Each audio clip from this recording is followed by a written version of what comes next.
Olá, minha gente. Deus abençoe vocês. Eu sou o pastor Ari. Uma alegria muito grande a gente se rever, a gente se ver, né? Outra vez, através desse podcast Na Real. Fazendo parte da mesa, o nosso querido Lucas. Fala aí, Lucas. Estamos aí, mais uma vez feliz. Como eu já tinha falado, desde o início desse podcast eu estou muito empolgado com um dia específico que estava lá na lista de convidados, que era o dia do pastor Davi Silveira. Estou muito empolgado para o programa de hoje e é isso, vamos tocar o programa, vamos para frente. Pastor Davi Silveira, um dos pastores, um dos ícones de pastores da nossa igreja. A lenda. Pastor Davi, a lenda. Conhecido nacional e internacionalmente. Isso. Amém. Tem uma história de vida fantástica. E eu aprendi a admirar e amar o pastor Davi, convivendo com ele nos últimos 33 anos. É uma alegria, pastor, ter você aqui no podcast. Deus abençoe, seja bem-vindo. Não gostei muito, é negócio de lenda, né? Parece coisa de Highlander.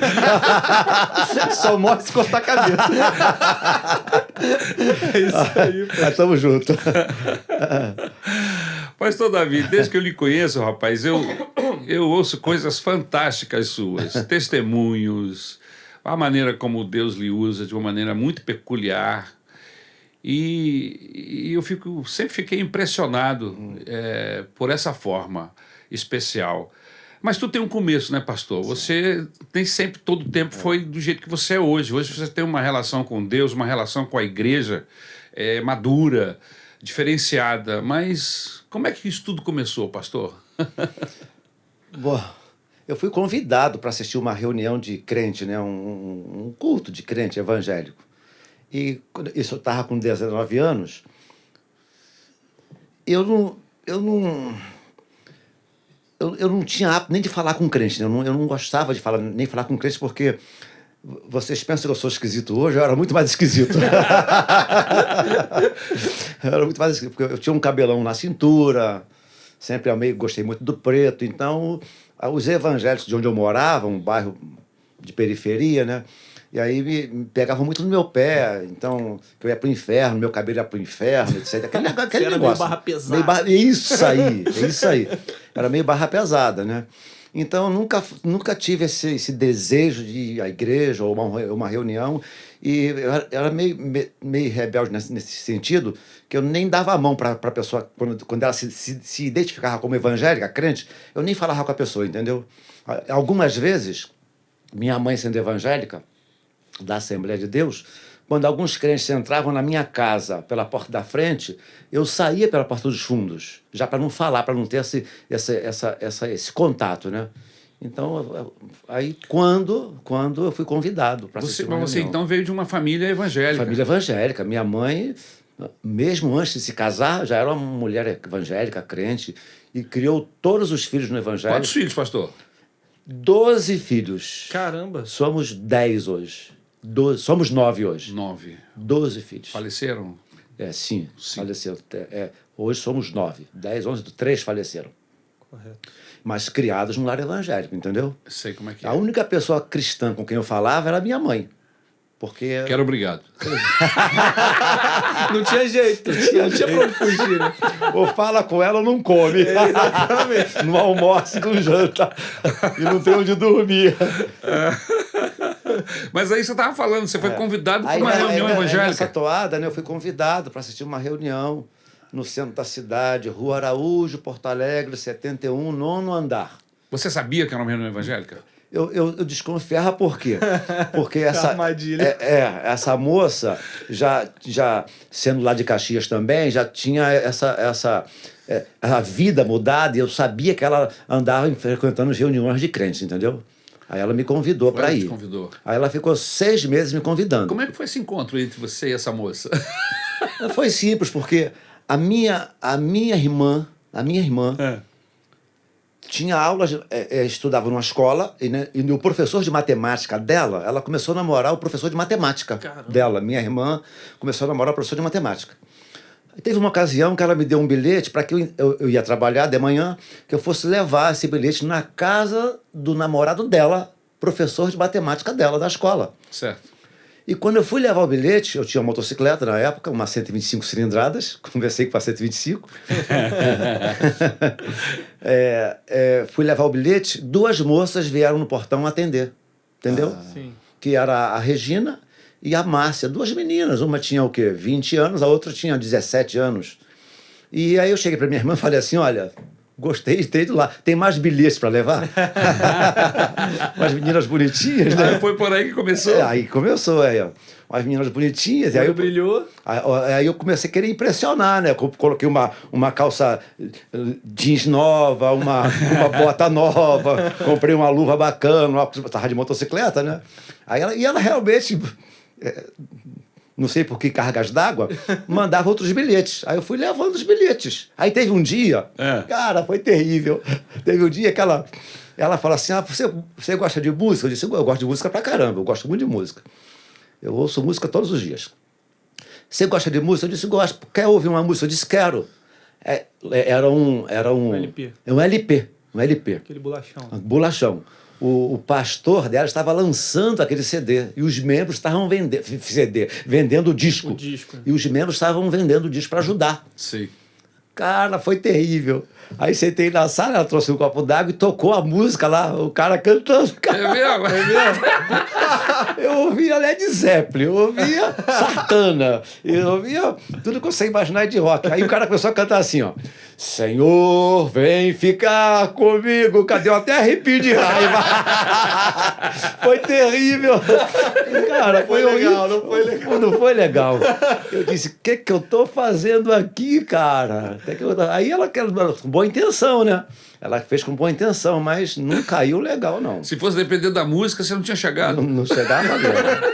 Muito ruim, cara, muito ruim. Aí ela começou a me convidar. Depois de 6 meses me convidando, eu decidi ir a tal reunião, não pela reunião, porque as 2 moças frequentavam essa reunião, né?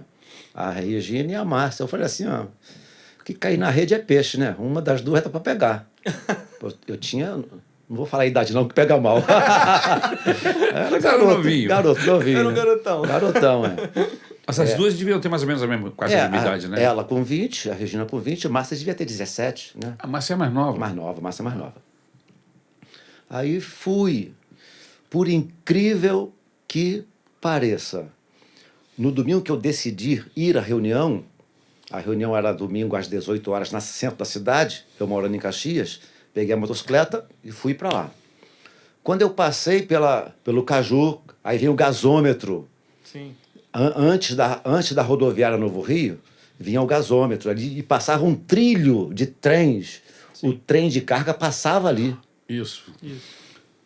Quando eu passei ali a motocicleta, eu entrei entre os... Eu não vi, não percebia isso. Eu entrei entre os trilhos.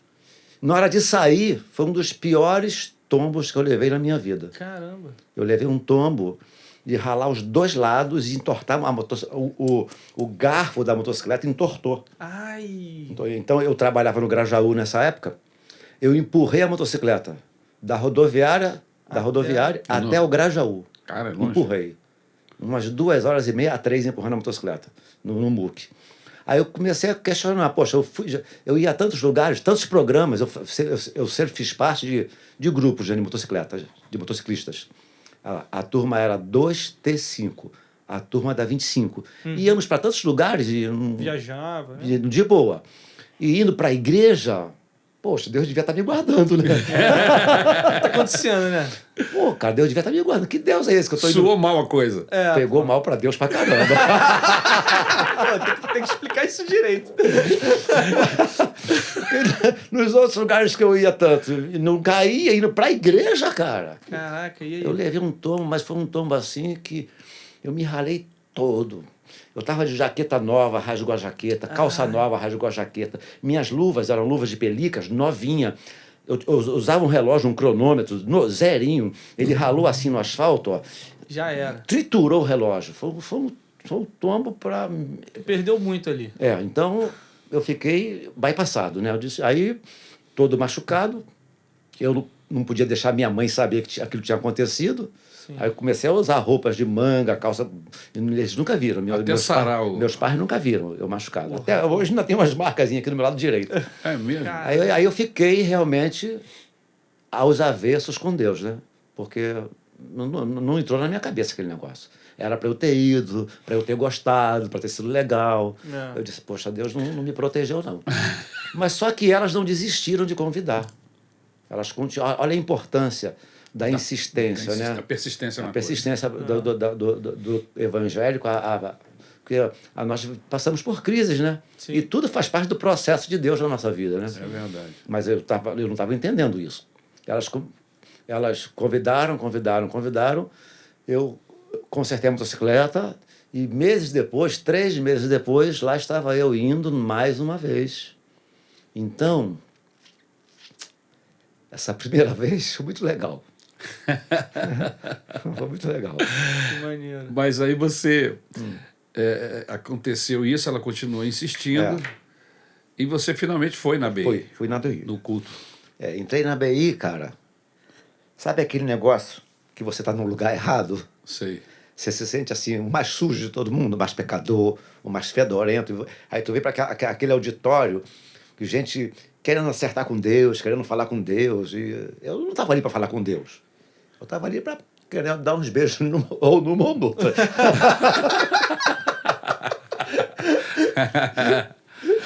Essa é a verdade.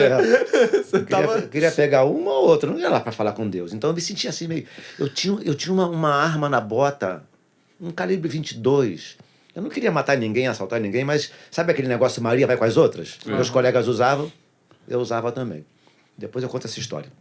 Aí quando eu saí daquela reunião, eu me senti meio peixe fora d'água, né? Muito diferente. Um rapaz de 1,80 m, um negro forte, um escuro forte, ele abraçou um outro rapaz do meu lado, cara, e falou pro rapaz assim, eu te amo, em nome de Jesus. Aquilo me escandalizou. Como é que um homem daquele tamanho abraça outro homem? Poxa, eu te amo, em nome de Jesus. Até sair de perto do cara. Vai que o cara quer me abraçar também, dizer que me ama. Achei muito estranho, muito diferente. Aí me senti assim, muito peixe fora d'água. E falei, não posso mais voltar mais aqui, eu estou muito sujo, eu não sou isso aqui não é meu ambiente. Aí peguei a motocicleta indo para casa, na Avenida Brasil, de volta. Passou pelo gasômetro tranquilo. Passei pelo gasômetro de boa. De boa, poxa, nunca mais, ali, né? Eu nunca mais caio. Aí, voltando pela Brasil, já perto de Bom Sucesso, tem um quartel da aeronáutica ali, eu lembro direitinho. Isso. Eu comecei a falar com Deus, né? Eu não sabia orar. Eu falei mais ou menos assim, Deus, eu não acredito em nada daquilo que estão dizendo lá. Mas se aquilo é verdade, que aconteça comigo. Né? Então, foi do jeito que eu tava. Eu não falei em nome de Jesus, não falei nada disso. E meu pai tinha morrido há 3 meses atrás. 3 meses antes disso. Desse episódio, meu pai tinha falecido. Meu pai faleceu novo, com 58 anos, muito meu amigo. É mesmo? Muito meu amigo, muito meu amigo mesmo, muito meu amigo. E eu não chorei, porque a gente aprendeu que o homem não chora. Nunca ensine isso para ninguém. O homem chora assim, né? Mas eu aprendi lá, me ensinaram que o homem não chorava. Então, sepultei papai, não derramei uma lágrima. Mas nesse dia, em cima da moto, quando eu falei isso, Deus, se aquilo é verdade, que aconteça comigo, aquilo, não acredito naquele negócio, não é bem assim. E quando eu estava guiando a motocicleta, fazendo essa conversa com Deus, eu comecei a chorar. Eu chorava tanto que eu lembro, eu tentava enxugar as lágrimas com a luva, não conseguia, eu estava na pista da esquerda, estava andando um pouquinho mais veloz, fui para a direita, para ficar um pouco mais devagar, e eu chorava, não conseguia parar de chorar. Eu tinha marcado com os amigos uma saída de noite de motocicleta, o grupo ia sair. Eu estava indo para o lugar do nosso encontro. Nós íamos a um lugar, acho que era Petrópolis ou Teresópolis, não lembro bem. Tínhamos marcado numa casa de um amigo nosso. Quando eu cheguei em frente à casa, que estacionei a moto, que ia subir para encontrar com o pessoal, eu comecei a chorar mais ainda. Mas eu fiquei envergonhado, porque como é que eu vou chegar num grupo de motociclistas chorando? Pranto, né? Em prantos. Aí eu voltei para a motocicleta, destravei, lembro perfeitamente, destravei a motocicleta, coloquei o capacete, fui para casa, e chorando. Já estava uns 30 a 40 minutos chorando. Aí cheguei em casa e falei assim, mãe, tem uma Bíblia para eu ler? Minha mãe me conhecia, ela sabe de que ela me chamava? Barro de Quinta. Barro de Quinta. É um apelido legal. Né? Barro de Quinta. Porque o Barro de Quinta é o barro ruim, né? Mas não quebra. Né? Barro de Quinta. Vai você brincar com a Bíblia de novo, Barro de Quinta? Porque eu brincava, né? Vai com Deus e as pulgas, vai com Deus e as baratas. E mexia com os crentes. Vai você brincar com a Bíblia de novo? Aí eu disse, não, mãe, aconteceu isso e isso. Quando eu falei para ela o que tinha acontecido, da Assembleia de Deus, dirigente de círculo de oração, minha mãe colocou a mão na minha cabeça, começou a orar em línguas e já foi no quarto pegando uma Bíblia e orar. Eu lembro direitinho ela andando e orando em línguas e me deu a Bíblia. Aí eu, pela primeira vez, aí eu entrei no quarto, tranquei a porta pela primeira vez na minha vida, eu fiquei de joelhos e abri a Bíblia, apenas abri a Bíblia, né? Abri a Bíblia para ler a Bíblia. Sim. Aí eu li, a primeira vez na minha vida, um texto da Bíblia que está registrado em João 8,32. Diz assim, conhecereis a verdade e a verdade vos libertará. A primeira coisa que eu li na Bíblia, conhecereis a verdade e a verdade vos libertará. E começou esse processo, então, de libertação mesmo. Libertação em todas as áreas, em todos os sentidos. Em todos os sentidos. Então, conhecereis a verdade. Então, foi a primeira vez que eu li a Bíblia e nunca mais parei de ler a Bíblia até hoje. Entendeu? Foi esse o início. E aí, aquela moça que tinha me convidado para ir à reunião, eu contei para ela. Aí, as minhas programações começaram a mudar. Essa moça começou a me chamar para ir para o estudo bíblico. Eu ficava na praia, sexta, sábado e domingo. Eu era rato de praia, rato de baile, rato de motocicleta, de grupo de motociclistas. E aí ela começou a me incentivar a fazer estudo bíblico. Ir para a igreja domingo de manhã, estudar a Bíblia. Negócio que era mó chato, né? Poxa, coisa... Não tinha nada a ver, né? E aí começamos a namorar. Cara, e aí eu pensava que era o garanhão, que sabia namorar, que ia me dar bem. Eu descobri que eu não sabia era namorar nada, que ela não deixava eu fazer nada. Ela era muito careta. Eu dizia que ela era uma freira. Tu é uma freira. Eu não nasci para namorar freira. Porque é uma moça com princípios, né? Uhum. Já que você deve ter moças me vendo e ouvindo também, né? Uhum. Se você é moça, o homem é o seguinte... Quando o homem quer passar a mão na moça, ele passa em qualquer uma. Mas quando ele quer casar com uma que ninguém passou a mão. Essa que é a verdade. Foi o que veio na minha cabeça, entendeu? Essa é uma moça para eu casar com ela, porque ela não deixa ninguém passar a mão nela, ela não é lata de lixo que todo mundo mexe. Isso caiu na minha cabeça. Essa aí é a moça ideal para formar uma família comigo. Valores. Tem valores morais, espirituais e éticos. Essa que é a verdade. É morango dos Alpes, né? Então ela não é laranja-lima de beira de estrada, né? Não entrou na minha vibe, né? Não, aqui é assim, assim, assim. Se você não quiser, pode ir embora. Entendeu? Então, ela começou a me ensinar, essa que é a verdade. E aí, namorar. Íamos namorar. E eu, na febre do rato, né? Querendo namorar. Sim. Aí sentávamos na escada, um do lado do outro. Mas não estou inventando, não. Com a lâmpada de 100 em cima e Bíblia aberta, lendo Atos dos Apóstolos. Esse era o namorado. Ao cumprir-se o dia de Pentecostes, estavam todos reunidos no mesmo lugar. De repente, veio do céu um som. Eu me lembro direitinho disso. Da terra veio um vento impetuoso, encheu toda a casa. E ela dizia, você precisa ser batizado com o Espírito Santo. Cara, eu disse que eu fui amarrar minha mula, cara. E aí eu fui vendo aquele negócio me envolvendo. Aí comecei a querer ser batizado com o Espírito Santo. Eu queria ser batizado com o Espírito Santo. Ela dizia que era bom. Aí fui falar com minha mãe, o que é batismo com o Espírito Santo? Minha mãe da Assembleia de Deus, cara. Você precisa mesmo ser batizado. Pode falar. Deixa eu fazer uma pergunta. Mas você era barra pesada ou parecia barra pesada? Nunca fui barra pesada. Pois é, porque sua mãe era crente. Nunca fui. Você deu princípios.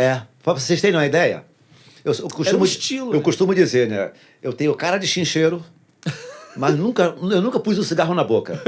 Tenho cara de maconheiro, mas pra tua infelicidade, eu nunca fumei maconha. Igual aquele cara falou, nunca fumei maconha.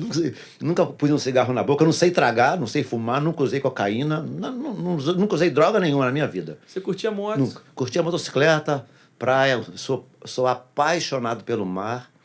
Sou apaixonado pelo mar, tenho uma paixão pelo mar incrível. Então, eu sempre gostei de motocicletas, esportes, mar, mas nunca me envolvi com menina, né? E namorar. Namorar.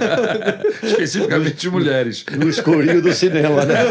Usando drops de anis, longe de qualquer problema, perto de um final feliz. Era namorar, entendeu? Eu queria namorar, entendeu? Aí nunca fui se barrar pesado, nunca briguei na rua. Nunca, não lembro um dia que eu tenha brigado na rua com alguém. Nunca fui barra pesada. Mas esse estilo... É o estilo, né? Bad boy. Cabeludão, roupa de preto, motocicleta. Porque nessa época... Nessa época, não, hoje nem tanto, mas nessa época, sinônimo de motociclista era vagabundo, era maconheiro, chincheiro, entendeu? É muito esse estigma. Muito esse estigma. Mas nunca mesmo. Mas depois você começou até a gostar do Senhor Vai Ficar Comigo, né?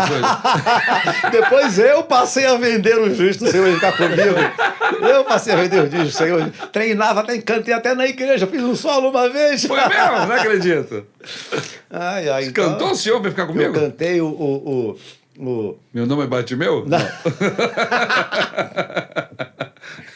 Eu cantei uma outra canção, agora não vi a cabeça, eu cantei uma outra canção. Mas a gente está falando aqui dos hinos do pastor Paulo César Brito. O disco que você estava ouvindo que estava chatão, horrível, era do pastor. Virei fã do homem, era número 1.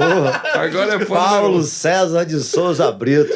Senhor, vem ficar comigo, o primeiro disco que ele lançou. Primeiro disco, lindo. Ali está linda. Lindo. Mas é isso. Então, às vezes a pessoa tem aquela aparência, mas é só casca. No meu caso, era só casca. Só aparência mesmo, entendeu? Pastor, e essa questão do ministério? Porque você se converteu a Jesus, eu fico vendo como é que Deus conhece o nosso coração, né? As pessoas nos julgam pelo que vê, mas Deus nos julga pelo interior, né? Pelo nosso coração, não é verdade? E Ele viu o seu coração, sabia quem você era, trouxe você para perto dele, né? Usou a sua esposa hoje, né? Regina hoje é sua esposa.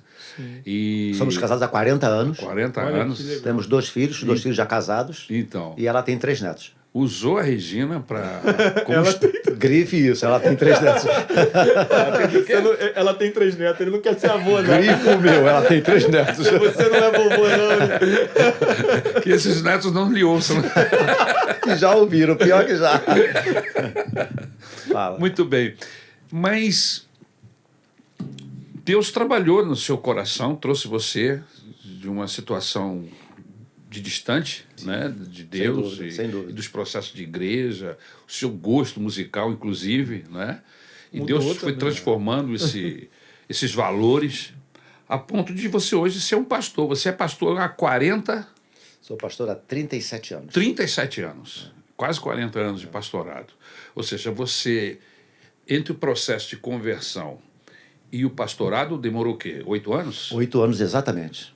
Exatos 8 anos. 8, ou seja, 8 anos depois, você era um pastor, Caramba, pregador do evangelho, pregar livre. Esse cara pregar livre como poucos. Eu costumo dizer que a minha praia não é nem igreja, é mais ar livre, né? Eu gosto mais de rua mesmo. Pregar livre. A gente prega na igreja porque é a nossa função, mas a minha paixão é... Inclusive, toda terça-feira lá em Caxias... Praça do Relógio, 7 horas da noite, estamos lá, toda terça-feira.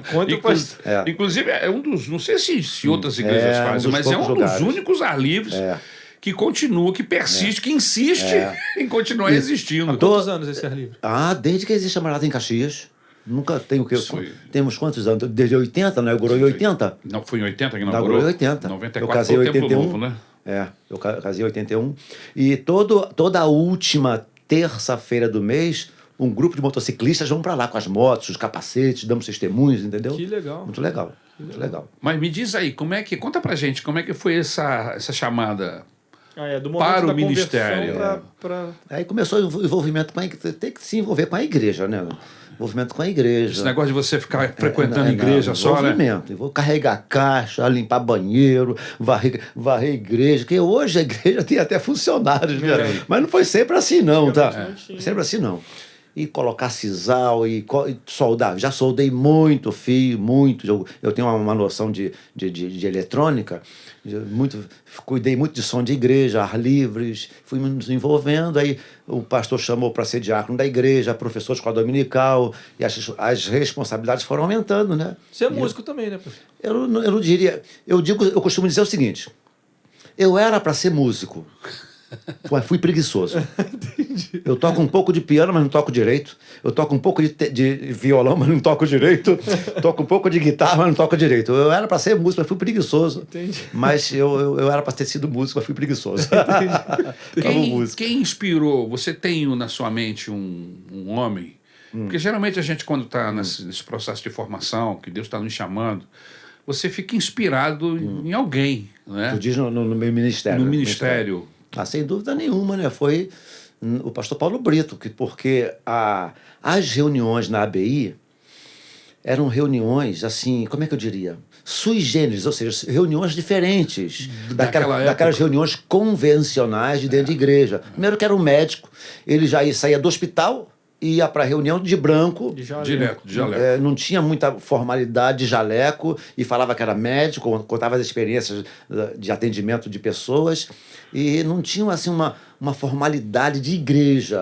Era uma reunião no auditório. E aquilo foi mudando a minha cabeça, porque eu sempre achei esse negócio de igreja um troço muito, muito arcaico para o meu gosto na época, né? E aquilo foi cativando realmente. Então, aquele jeitão dele, vocês sabem, né? O Paulo é uma figura. Falando nisso, o Paulo, queremos você aqui. Totalmente. Despojado para a época, muito despojado, assim, muito, muito descomplicado, uma liturgia muito, muito simplesinha, entendeu? Então, aquilo foi me cativou muito. Facilitou o processo, né? E aí fui conhecendo o pastor Paulo Brito, depois tinha um pastor que já faleceu, chamado Moretti, que também era um moço também, cheio de Deus. Moretti faleceu. Foi a primeira pessoa que me convidou para dar um estudo bíblico para a igreja. O primeiro a me convidar para pregar para jovens. Depois eu o substituí, eu fui líder de jovens. Então a coisa foi... Moretti nessa época já era pastor? Moretti não, né? Eu nem ele, nós não, né? Não. Ele era líder. Ele era líder de jovens. Legal. Aí me convidou para dar um estudo bíblico, depois me convidou para pregar. Eu me lembro da minha primeira pregação no grupo jovem. Que legal. Eclesiastes capítulo 3. Eu tenho o esboço até hoje guardado, feito à mão. Que legal, cara. Tudo tem seu tempo determinado. Entendeu? A coisa foi progredindo aos pouquinhos, né? Aí teve uma madrugada, eu trabalhava numa multinacional. Eu era operador de computador. Meu sonho também era ser analista de sistemas. E eu fui operador de computador júnior, sênior e pleno dessa multinacional. E eu sempre gostei do que eu fazia. A informática estava apenas começando no Rio de Janeiro. Sim. Eu já trabalhava no CPD, Centro de Processamento de Dados. Meu horário de trabalho era de 10 da noite às 6 da manhã. Uhum. De 22 horas às 6 da manhã. Quem me ligou 3 horas da manhã? 2h30 por aí. Pastor Paulo Brito. É mesmo? Me ligou. 2h30 da manhã. Estava trabalhando, ele sabia sabia. que você estava trabalhando? Sabia. Quero falar contigo. Quero falar contigo. Quanto é que você ganha? Assim, desse jeito. É mesmo? Quanto é que você ganha? Quanto é que você ganha? Tem aumento de quanto tempo? Tem plano de saúde? O pessoal um bocado de pergunta. Fui respondendo. A Maranata está começando agora. A gente não pode pagar esse salário aí, não. Mas conversa com a tua esposa, vou te dar uma semana. Assim mesmo. Vou te dar uma semana. Nós queremos que você tenha tempo integral. A igreja está crescendo e nós não queremos pastor de tempo integral. Eu nem sabia o que era tempo integral. Não sabia o que era isso. Aí eu fui conversar com a Regina, ela foi me explicando. Aí eu tremi na base, né? Como é que eu vou largar uma empresa multinacional para me envolver com um projeto que eu nem sei se vai dar certo, né, Maranata? Incerteza. Quantos anos atrás? Nós temos 50 anos de existência. É verdade. Isso tem 40 anos, a igreja não estava novinha. E aí, quando eu falei para a Regina, como ele tinha dado para nós uma semana, nós oramos e jejuamos aquela semana toda, e a gente já vinha percebendo também, o que aconteceu comigo é que o andar da carruagem já vinha mostrando, sabe quando você vai perdendo um pouco o afã do que você faz? Porque parece que outros caminhos estão se abrindo, entendeu? Apesar de ser uma multinacional, uma empresa boa, me pegava em casa, Tudo que uma empresa multinacional oferece a um funcionário. E eu já estava, dentro de mim, alguma coisa já estava dizendo que aquilo não ia permanecer. Aí eu fui pedir demissão. O meu chefe gostava tanto de mim que ele falou: meu filho, você está precisando descansar. Aí ele me deu... Você está delirando. Está delirando. Vai descansar. Foi isso Quem é que mesmo. pede demissão no emprego Foi isso desse? mesmo, foi isso mesmo. Ele disse: Davi, vai descansar, você é um bom funcionário, a gente gosta de você tá estressado, tá cansado. Esse negócio, ele falou assim para mim: esse negócio de vender céu não dá certo. Que eu falei para ele qual era a proposta, né? Negócio de vender céu não dá certo. Eu pensei assim: não é nem vender céu, é dar céu, não é nem vender, a gente não vende céu. E aí ele não me mandou embora, me pôs para casa descansar. Depois de 3 dias, conversei com o pastor Paulo Brito, conversei com a Regina, houve um consenso. Aí eu expliquei para ele. O meu chefe não quis assinar minha folha de demissão, o meu chefe. Então pensa bem, ó. Numa empresa grande, você se dirige ao chefe. Correto. O chefe se dirige ao presidente da empresa, Isso. que era o Mr. Dart na época. Ele ia de helicóptero para a empresa. A empresa existe até hoje, lá em Campo Grande, na Tupperware, Dart do Brasil. Eu não podia ir para a sala do gerente. Aí ele falou assim: se você quer ser mandado embora, vai falar no gerente. Ele achou que eu não fosse, né? Quando eu entrei, para minha surpresa, e fui falar com o gerente, ele ficou impactado. Ah, é você? Você que é o nosso pastorzinho, que a empresa tinha 24 horas funcionando, então turnos de 8 em 8 horas. Já havia distribuído no Novo Testamento. Lembra daquele, o mais importante é o amor? Sim. Tinha um pai com a criança aqui em cima. Isso. Já tinha distribuído Novos Testamentos para a empresa, para todos os turnos. Que legal. Todos os turnos. Ah, você que é o nosso pastorzinho, vai deixar a gente? Não deixa, não. Ah, mas se isso é o que Deus está te dando, aí ele assinou a carta com os olhos cheios de lágrimas. Caramba. Entendeu? E aí tá aí, 37 anos depois, estou aqui, não me arrependi. Entendeu? 37. Mas isso é muito bom porque inspira esses jovens que estão desenvolvendo ministério na igreja, que Deus pode chamar você. Pode, sem dúvida nenhuma. Se chamou o pastor Davi, se chamou o pastor Ari, por que não vai chamar você? E a minha percepção é que Deus não chama desocupado quem está no sofá o dia todo, exatamente. não. Sai do sofá, cara, vai trabalhar. É isso aí. Vai trabalhar, vai carregar pedra, vai empurrar carrinho, vai para onde tem que ir. Se Deus tem um plano com você, Ele vai te chamar de onde você estiver, Ele vai lá te pegar. Entendeu? Então, a pessoa fica muitas vezes dentro de casa esperando um chamado. Deus não chama desocupados. Pode ver na Bíblia se Deus chamou algum desocupado. Gideão estava no lagar malhando trigo. Aí Deus vai lá, chama, cheio de medo, mas estava no lagar malhando trigo. Davi, cuidando de ovelhas. E todos os chamados, todos os que Deus chamam, está sempre envolvidos com pessoas, fazendo alguma coisa. Deus não chama desocupados. Vai se envolver, vai trabalhar, vai fazer alguma coisa e Deus tem como chegar até você. E aí você trocou a 125 por um combão branco. Uma Kombi branca. Aí eu queria casar. Aí você não era casado ainda, não? Não. Aí eu queria casar. Não, quando eu fui ordenado, eu era casado. Sim. Mas na época da moto, eu tinha 125. Aí fiquei noivo 2 anos depois e queríamos casar. Mas aí eu queria comprar uma casa. Não queria pagar aluguel. Meus pais me ensinaram que o ideal era eu casar sem pagar aluguel. Eu aprendi isso de berço. Aí eu vendi a 125, Queimou a bichinha. Queimei a bichinha e dei entrada na minha casa própria. A casa que eu tenho hoje... Num tempo em que você vendia uma moto e dava entrada numa casa Exatamente. própria. Caramba, cara.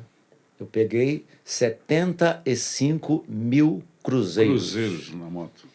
E eu sou meio nostálgico, né? Não parece não, sou meio nostálgico. Eu tenho a nota fiscal dessa motocicleta quando eu comprei ela zero. Caraca! Mas uma moto também, antigamente, ela era muito mais cara do que hoje. Hoje ela é mais popular, ficou mais barato.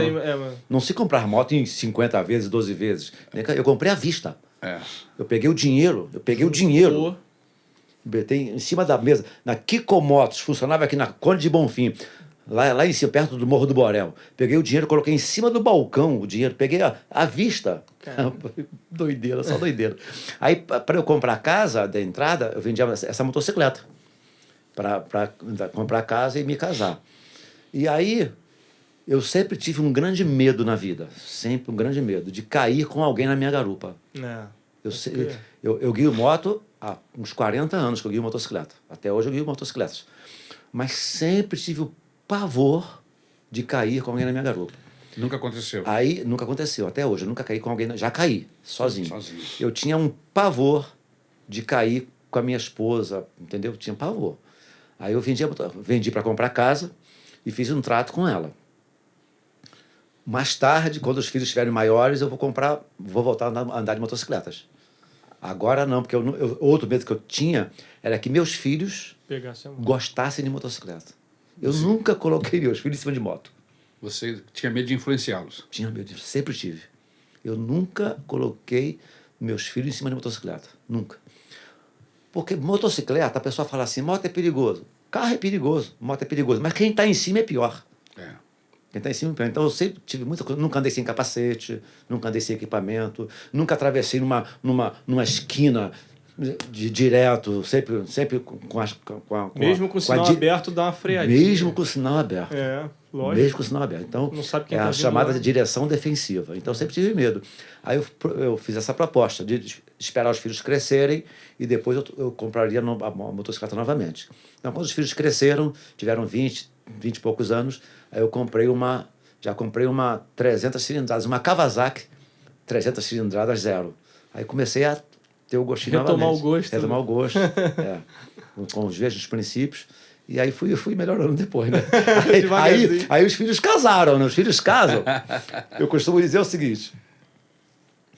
Quando meus filhos casaram e saíram de casa, eu descobri que tinha dinheiro e não sabia. Que vocês gastam pra caramba. Consomem. Eu já sei, eu tô sabendo já. Plano de saúde, dentista, escola... Material escolar, sapato. Caraca, vocês gastam pra... Quando os dois saíram de casa, eu fui ver que no mês estava sobrando dinheiro. Eu disse, aleluia, graças a Deus eles foram. Acabou esse momento. Acabou. O cativeiro Deus já fez acabar. A risos e glórias e muito louvor, o cativeiro acabou. Caraca, é muito bom ter filho. Quando o caso vai embora é melhor ainda. Mas, pastor, eu sei que essa minha pergunta ela está intrínseca ao Evangelho. Ser um pastor e amar o carente e amar o necessitado.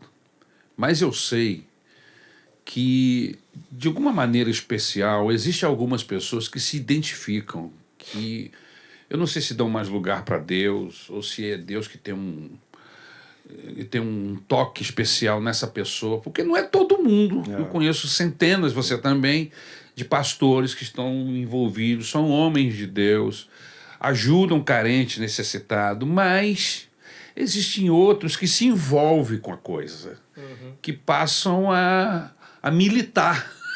Você entendeu? Você está entendendo a minha pergunta? Perfeitamente. Como é que foi isso, pastor? Porque desde que eu lhe conheço, você é um evangelista claro, nato, um homem envolvido com a pregação do evangelho, ama Jesus, ama as ovelhas, ama a igreja, mas tem uma militância pela carência do necessitado, se envolve com ele. O ativismo pelo evangelho. Eu diria o que startou isso no meu coração foi o que está escrito em Mateus, que eu fiquei... Sabe o que é você não dormir algumas noites depois de ler um texto na Bíblia? Não sei se vocês já tiveram essa experiência de ler algo na Bíblia e aquilo ali fica aceso para você, e aquilo ali fica dentro de você, aquilo queima dentro de você, aquilo te apavora, te assusta, te tira o sono, e te alegra, e te arrasa ao mesmo tempo. Então, quando Jesus Cristo disse assim, apartai, olha o que Jesus Cristo disse, apartai de mim, vós que praticais a iniquidade. Poxa, iniquidade é matar, é traficar, é adulterar, são pecados chamados os pecados pesados, né? Sim. Olha o que Jesus disse, apartai de mim, vós que praticais a iniquidade. Aí você continua lendo o texto. Por quê, Senhor? Por quê? Porque tive fome, não me deram de comer. Tive sede, não me deram de beber. Eu estava nu, vocês não me vestiram. Eu estava enfermo, ninguém me visitou. Senhor, quando foi que isso aconteceu? Estou parafraseando, né? Nós não nos lembramos disso. quando vocês deixaram de fazer, aos meus pequeninos irmãos, a mim deixaram de fazer. Cara, aquilo me causou um troço dentro de mim, uma revolução dentro de mim. Quer dizer, iniquidade não é só adulterar, pecar, matar, é deixar de fazer o bem. Eu costumo dizer que são os pecados não convencionais. Exemplo, Samuel disse assim: pecaria eu deixando de orar por vós? Deixar de orar é um pecado. É verdade. Não é? Mas as pessoas não consideram isso. Deixar de fazer o bem é pecado. Então, de amar, né? Deixar de amar é O pecado. apóstolo Paulo disse, longe de mim deixar de orar por você. Longe de mim. Então, são os pecados não convencionais. Então, Jesus chamou de iniquidade o não tratar devidamente o que você chamou de carente, ao necessitado. Então, não que a gente creia que obra salva. Obra não salva. Se obra salvasse, Jesus Cristo não precisava morrer na cruz. É verdade. Não é verdade? Vamos ensinar todo mundo a compartilhar os seus bens. É verdade. Então, obra não, efetivamente e definitivamente, obra não salva. Mas seria muito bom que as obras acompanhassem a pessoa que crê nessas coisas bíblicas, entendeu? Exatamente. Aí eu passei a me envolver. E minha vida me apaixonei por isso. As obras não salvam, mas os salvos praticam essas ações. E aí com muita alegria, eu gosto muito. Aí, já que tocou no assunto, mês que vem, abril, é meu aniversário, não é isso? Isso. Então nós ficamos o mês todo arrecadando alimentos para distribuir. Isso não só é feito... Você já faz isso há mais de 10 anos. Tem 26 anos. 26 anos. 26 anos. Que eu deixei de comemorar os meus aniversários. Nunca mais comemorei com bolo, com guaraná, com Coca-Cola, com presentes. As pessoas levam para a igreja alimentos não perecíveis. Ano passado, a gente teve a alegria de arrecadar 18 toneladas. Ano passado. Um ano muito difícil. Foi. E tem sido assim. Muitas pessoas ajudam, muitas empresas ajudam. Inclusive, Como é que eu faço para chegar esse alimento até lá? Eu quero dar uma cesta de alimentos. Ela pode se dirigir ao endereço da Igreja de Caxias, né? Rua Humberto de Campos 107. Se dirige ao endereço da igreja. Igreja Missionária Evangélica Maranata. Missionária. Rua Humberto de Campos, número 107. Rua Humberto de Campos 107, Caxias. Pode se dirigir à igreja e deixar o alimento lá. E no ano passado, né? Foi uma experiência muito legal. Nós arrecadamos 18 toneladas. Nós ficamos 2 meses e meio distribuindo, que a gente conta, a gente separa, para dar satisfação à igreja o que está acontecendo, né? Tudo é contabilizado direitinho. E algumas pessoas que não querem ir fazer as compras, depositam um dinheirinho na minha mão. Aí eu fiquei 6 meses depois que a campanha acabou. A campanha acabou, nós ficamos 3 meses distribuindo o que tinha. Sim. Depois ficamos mais 5 meses com um dinheirinho comprando cesta básica. Continuando distribuindo. Exatamente. Ou seja, como se você estivesse mantendo aquelas famílias durante quase E você alcança todo tipo de instituição. Não importa a bandeira da pessoa, não importa a bandeira. Igrejas carentes, creches, orfanatos, alguns, inclusive orfanatos, que a direção até é espírita. Mas tem lá crianças que precisam de leite. Exatamente. Então, é um trabalho fantástico. Tem lugares assim que se eu não posso nem falar, que tem gente que vai achar que já vai jogar pedra na Geni, já vai jogar pedra no Davi, mas tem mais. Já entrei em centro espírita. Sempre, não famílias, você tá levando. 4 famílias desempregadas morando num lugar... atrás de um centro. Atrás de um centro. Num quartinho. Num quartinho no centro. Aí peguei a Kombi da igreja, chamei 2 diáconos, fomos lá, e aí é um negócio assim, realmente... Pô, deve ser fantástico. Diferente, né? Aí aquele pessoal de branco lá, com a religião deles, não fui lá para mudar a religião deles, lógico. E ao sair, só fui levar os alimentos. Eles pediram, pastor, você não é pastor? Vem orar por nós. Aí o outro fala assim, não, deixa ele ler a Bíblia para nós também, entendeu? Então, porque eles pediram, entendeu? Eu fui lá com o objetivo de levar os alimentos apenas. Correto. Mas quando Jesus multiplicou pães, ele não separou os que criam dos que não criam. Exatamente. Ele multiplicou o pão para as pessoas que estavam... Para todos que estavam ali. Famintos, entendeu? Então é isso aí. Sem distinção de bandeira. E tem sido bacana, tem sido gostoso. Eu te conheci, como eu disse, há 33, 34 anos atrás, dentro de uma Kombi, arrecadando alimentos. envolvido com um trabalho que até hoje prospera nas nossas igrejas, que é a Madrugada com Carinho, que hoje... É Noite com Carinho. É Noite com Carinho, porque andar de madrugada ficou perigoso para assistir. Ficamos 23 anos nas madrugadas. Isso. Você não sei se foi fundador na Maranata, acho que sim. Na Maranata, sim, na Maranata. Esse trabalho, isso há mais de 30 anos atrás. Maranata, que legal. Esse trabalho, ele consiste em levar assistência para as pessoas que vivem em situação de rua. Vulnerabilidade. A gente prepara uma equipe, né? Porque para você, no caso, nessa época, né? Ficar na rua de meia-noite às 5 da manhã, Rio de Janeiro... Já ficamos muitas vezes. Só que ficou difícil. É Lapa, Cruz Vermelha, Cinelândia. Só esses lugarzinhos bons, né? Então, já passamos por situações bem já era complicado naquela época. Já imagina hoje, entendeu? Certeza. Hoje então, prepara o grupo, a gente em oração, em preparação, e gente séria. Sempre foi muito, muito bom. Tive experiências assim... maravilhosa. Conta umas experiências aí de pessoas que você se encontrou com ele, que eram pessoas que eram mendigos, hoje tem um nome mais bonito, né? Pessoas que vivem em situação de rua. Mas, na verdade, são pessoas que estão mendigando, vivem na rua. Eu tenho um amigo hoje que ele é advogado, ele era mendigo na rua. Aí ele foi morar na igreja durante 2 anos. Aí incentivamos ele a estudar, ele fez um como é que a gente fala? Supletivo. Um supletivo. Para terminar a escola. Prestou um concurso público, passou por concurso público. Passou. E aí começou a estudar e começou a melhorar financeiramente falando. Hoje ele é advogado, ele é protético, tem casa própria e carro quitado, entendeu? Gente que era de rua, gente que vivia nas ruas de Copacabana. Você está falando daquele irmão lá de Copacabana? Aquele grandão?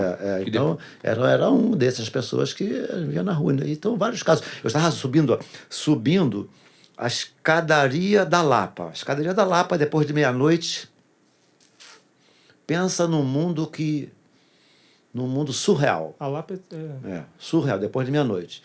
Então, coisas realmente terríveis. Estava subindo com um grupo, e aí um garoto pegou na minha calça, um garoto, disse, pastor. Pegou na minha calça. Eu disse, tu me conhece de onde? Você já pregou na minha igreja? Ele era evangélico, estava na igreja, aí se envolveu com garotos que usavam drogas, ele estendeu o braço assim para mim, ele mostrou... Todo furado, várias picadas. Estou morrendo. Eu disse, você vai morrer mesmo. Esse é o caminho para morrer rápido. E aí? Eu perguntei para ele, e aí? Você não sugere, né? Tu tem que perguntar, e aí? Tu quer continuar nessa aí? Não, por favor, me tira daqui, senão eu morro. Ia morrer mesmo. A gente pega essa pessoa, leva para o centro de recuperação, ele foi recuperado. Você levou muita gente para o centro de recuperação, não? Muitas. Incontáveis, muitas. Até cansei mesmo. A gente cansa, né? Com certeza cansativo. Não é um trabalho fácil. Estava ali em Copacabana, gostava muito de andar assim na praia, na beira da praia.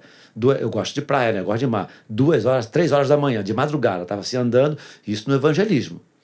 Aí eu fui oferecer um folheto a um rapaz. Sempre em dupla ou em trio, nunca sozinho. Aí ele falou assim para mim, aí garotão, falou para mim, tu tá numa furada, hein? Falou para mim. Eu disse, tô vendo. Por quê? Aí, falando de Deus, de Bíblia, essa hora, cara. Aqui, ó. Ele tava com a seringa na mão. Aqui, ó, mais uma. E injetou na minha frente. Tô numa boa. E viajou. Tô numa boa. Tá legal. Termina teu serviço aí, eu vou ficar com você um pouquinho aqui. Aí sentamos com ele ali, ficamos um tempo para ele se ajeitar ali. Esperei meia hora, mais ou menos. Aí eu cheguei pertinho dele e falei assim, olha, fala para mim aqui que você tá numa boa, tu tá feliz da vida, e é isso que você quer que teus filhos façam. O cara começou a chorar.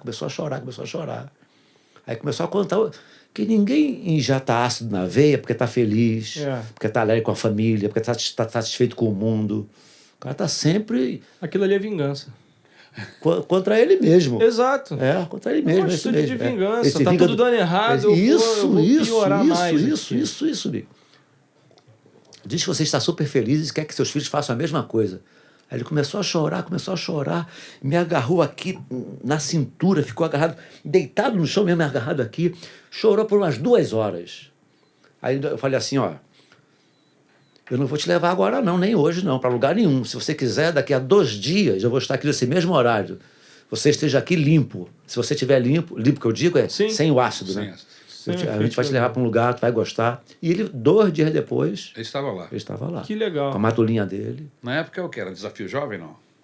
Aqui tinha um Desafio Jovem também. Então eu trabalhei com eles muitas vezes. Mas eram centros de recuperação, né? Centros de recuperação. Nova Iguaçu, Caxias, Nilópolis. Sempre bem afastadinho, né? Também, quando a pessoa quer... Eu brinquei lá atrás que tinha trocado a 125 por uma Kombi branca. Que tu vivia dentro de uma Kombi branca, cheia de roupa. Para mim era o carro. Para mim era o carro. Aí eu dizia que era o meu Audi.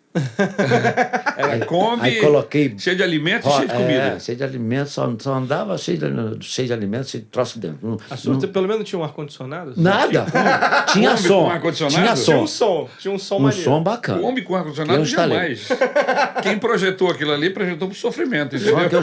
Tem um buraco ali embaixo da Kombi, na frente do primeiro banco, que não tem nada ali. Eu instalei um som, mandei fazer um som somente para ali. O som... punk, legal pra caramba. Somzão. Som tinha, então... Pra ouvir o pastor Paulo na altura. Botar no 9 com Pedro e João. Então a Kombi era minha paixão, a Kombi. Minha paixão. O pastor Paulo ficou meio escandalizado, né? Porque... mas você nem pintou de preto. Nem pintei de preto. Podia ter pintado de preto. Não tive essa ideia. Tá aí, uma Kombi preta ia ser maneiro. Mas para você andar em lugares Sim. que não sejam assim centro, né? Você entrava em morro, subia morro. Então, uma Kombi preta ia parecer mas carro a Kombi é o carro ideal, né? A Kombi é o carro, pra fazer esse lugares trabalho, pobres, não tem lugares outro carentes, lugares pobres, lugares carentes. Então, tudo quanto é morro, tudo quanto é lugar de Kombi, você explica as razões pelas quais você está chegando.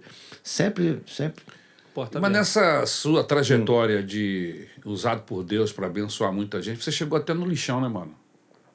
Muitas vezes. No lixão em Caxias. O aterro sanitário do Jardim Gramacho. Enorme. Então ali, na época, eram... Qual o tamanho, pastor? Muito grande. Não sei a metragem, mas para você ter uma ideia, 500 famílias viviam do lixo. 500 famílias, não são pessoas, viviam do lixo. É maior do que a quadra aqui da igreja? Põe quadra nisso. É tipo um espaço do tamanho do Maracanã? Maior. Ou maior. Caramba. É Então, só para ter uma proporção para quem está... Os caminhões de lixo. Hoje o aterro foi fechado, né? Mas continua cheio de lixo lá, né? Os caminhões, o lugar meio inóspito, né? Um lugar muito sujo ainda. Mas os caminhões vazavam lá. Quando o caminhão vaza, desce o lixo, as pessoas vão catar, muitas vezes, disputando com urubus um pedaço de carne. Vi gente pegando carne, pegando batatas, tirando a parte apodrecida. E nós íamos para ali, com a permissão da empresa que trabalhava ali, para levar alimentos. E, lógico, porque você ir pregar o evangelho num lugar desse, a gente precisa aprender o que eu chamo que é de materializar o amor de Deus. O amor de Deus precisa ser materializado. Tem que se tornar tangível, né? Porque você fala que ama, mas se você falar que Deus ama a pessoa, ela fala assim, mas eu estou com fome, e aí? Eu não tenho roupa para vestir, e aí? Então você precisa materializar de alguma forma. Famílias, crianças, todo mundo no lixão. Tirando lixo e catando, separando. Sem idade permitida ou não permitida, todo mundo. Descalço, sem camisa. Às vezes a pessoa ela vai usando as roupas que elas acham. Então é muito comum ver a pessoa usando 3 peças de roupas. Tá, porque ela acha e veste. Ela acha veste, entendeu? E um cheiro insuportável, né? Porque... nós que não estamos lá todos os dias, você fica lá durante assim 2 horas, sai, o cheiro fica impregnado em você. O chão pega fogo. Porque o lixo ele fermenta. O chão pega fogo. Então, a situação era assim. Então, por muitos anos, através da igreja, nós evangelizamos ali, levando alimentos, roupas. Para essas famílias que moram ali perto, eles já constroem as casas ali perto para poder ter acesso. Mitigando, né? aliviando a dor, a agonia, a tristeza. E Ali é o mais alto, a miséria no auge. No auge. No auge da miséria, isso mesmo. É o que a gente chama de abaixo da linha da pobreza. Abaixo da linha da pobreza. Então a igreja estava presente. Não precisa ir na África para ver. Não! E 1000 vezes não. O senhor já esteve na África? Já estive lá em Angola, estive lá na África. Mas não precisa ir para a África, não. Vai só ir para o Amapá, aqui do lado. Não precisa, é só ir para o Jardim Gramacho. Não precisa ir para a África, não. E como que surgiu, pastor, dentro dessa vibe de Deus? Como que surgiu a ASCAC? O sonho da ASCAC? A ASCAC é a Associação Cristã de Apoio à Criança. Isso. Uma vez eu estava pregando e eu falei que eu tinha um sonho de ter uma casa, etc. e tal. Até que uma senhora até se dispôs a doar uma casa. Mas aí, esse negócio que eu falei, eu nem sei se quando eu falei, eu estava afim mesmo de querer esse negócio, né? Eu tinha um campo de atuação. E para esse mais campo, eu sei que eu falei. E aí, algumas pessoas da igreja começaram a se interessar. Pastor, vamos fazer? Se interessar. Vamos fazer então. Aí é que entra. Chega a Regina, chega o pastor Saulo, chega a Débora, chega o Davi, e começaram a pensar em negócio de ASCAC. Mas essa turma toda chegou agora, nos últimos 10 anos, vamos dizer assim. Mas ASCAC, o sonho da ASCAC se tornou realidade em 1990, na década de 90. Aí o que aconteceu? Década de 90, né? O que aconteceu? Eu e a Regina, a Débora e o Davi, a Débora, a doutora Débora, ela tinha uma salinha. Ela cedeu a salinha dela para a gente cuidar de uma criança. Ah, foi ela que começou? Ela que cedeu a salinha. Hoje são 250 crianças. Caraca, que legal. Então a Débora está nesse processo desde o início. Caramba, que legal. Que legal, não sabia. Uma criança. Essa criança, isso foi qual ano? Ai, Jesus. Foi década de 90. Foi? Deve ter sido. Então essa criança tem a minha idade. No mínimo. Aí essa criança começou a ter aulas de reforço escolar. Tínhamos um computadorzinho velhinho. Uma criança. Que legal, cara. Uma criança. Começou a ASCAC, que é a Associação Cristã... Não tinha nem esse nome ainda. Estava nascendo, estava nascedor. Aí 2 crianças, 3 crianças. Aí a coisa cresceu tanto que nós formamos uma diretoria. Perfeito. Agora, essa salinha, ela era onde? Qual? Lá no lote 15. No lote 15? Pertinho da nossa igreja, no lote 15. Não era o Amapá ainda? Não, onde funciona até hoje o laboratório do Hemotec. Tá, entendi. Funciona lá, era lá. Ela já trabalhava até hoje, no laboratório na época. Hoje o Hemotec está em outros lugares, mas ali foi a matriz. Uma das salas, né? Uma das salinhas, uma salinha pequenininha. Foi naquela salinha. E aí a coisa foi crescendo, apareceram mantenedores, inclusive a ANEM, a Associação Nacional Evangélica de Missões, é o maior mantenedor da ASCAC hoje. Todos os meses, se tem lá um terreno, porque a ANEM contribuiu. Antes de você chegar nessa parte, que é importante você falar, qual é a ação da ASCAC dentro do Amapá hoje? Primeiro fala do Amapá, da situação do Amapá, o fato de vocês irem para lá, né? Porque vocês escolheram a dedo para um lugar certo. Né? Primeiro que é o 4º distrito de Duque de Caxias. É um lugar muito carente, muito carente. As pessoas perguntam assim, o que vocês precisam lá? Tudo. Eles precisam de tudo. Tudo que você pensar, que você, se estiver em estado de uso, precisamos de tudo. Então, um lugar muito carente, onde famílias envolvidas com drogas, não é incomum, o pai está preso, a mãe envolvida, não é incomum. Alcoolismo. Não é incomum. É muito comum, o pai está preso, envolvido com álcool, em drogas, a criança que é abusada. Então, isso ali, nós víamos muito isso acontecendo ali, e por essa necessidade a gente resolveu... Você tem uma ideia do número de famílias que moram no Amapá? Não tenho, não. Grande, né? É uma comunidade enorme, né? Enorme, é muito grande. Não tenho, não. Mas aí há uma necessidade muito grande, pessoas vivendo em vulnerabilidade social. Aí nós resolvemos colocar o QG neste lugar. Nós pensamos em ir para Caxias, mas aí ia impedir que as pessoas saíssem dos seus lugares, ou passagem, ônibus, sem condições. Chegamos até ensaiar no centro de Caxias, mas não deu certo, as pessoas não tinham acesso. Aí retrocedemos no projeto e saímos do lote 15 e fomos para o Amapá, que é mais dentro. Um dos trabalhos mais sérios que eu conheço com crianças no Brasil é o trabalho da ASCAC. Um trabalho sério que tem como objetivo dar o reforço escolar. Aí a criança tem o reforço escolar, ela tem aula de música, aula de inglês, aula de educação religiosa. Orientação pedagógica, psicológica. Orientação pedagógica, psicológica, tem toda a orientação. Ou seja, essa criança, ela sendo trabalhada nessa idade, amanhã ela deixa de estar na rua. E agora nós temos... Ela é alimentada também. Alimentada, ela chega, ela almoça, ela toma café, trabalhamos em turnos. 2 turnos, turno da manhã e turno da tarde. A pessoa, legal, ele chega de manhã, toma café e ao sair almoça. Quem está chegando almoça e quando sai toma café, entendeu? Entendi. Olha como é que é importante esse episódio para você que está assistindo. Não fica assistindo esse episódio sozinho. Compartilha ele porque, cara, tem um monte de gente que pode ajudar as caras. Não necessariamente membro da Maranata. Sim, lógico. Né? Continua, pastor. Gente que tem o coração na área social. Destacar esse ponto. Tem o coração no social, né?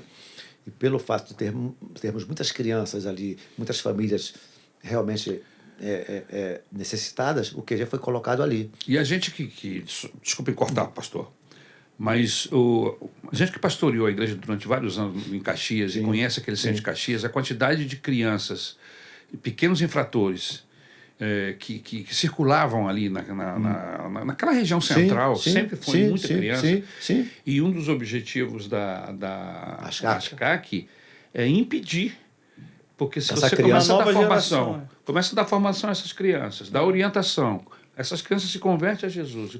Ou ainda que não venham se converter a Jesus, mas recebem princípios morais. Princípios morais. Mas para vocês terem uma ideia, essa semana eu já recebi aqui a notícia de que 3 crianças que entraram lá e foram crescendo lá, e agora tem o cursinho do Enem, passaram para a Faculdade Federal. Olha aí. Que legal, cara. Entendeu? Que beleza, hein? 3 crianças. Legal.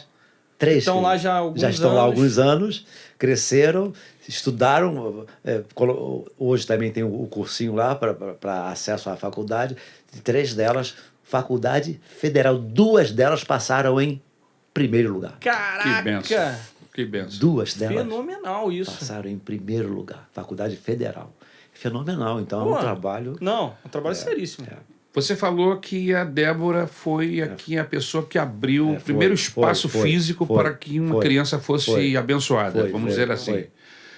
Mas depois vocês foram para um aluguel em uma casa no Amapá. Sim.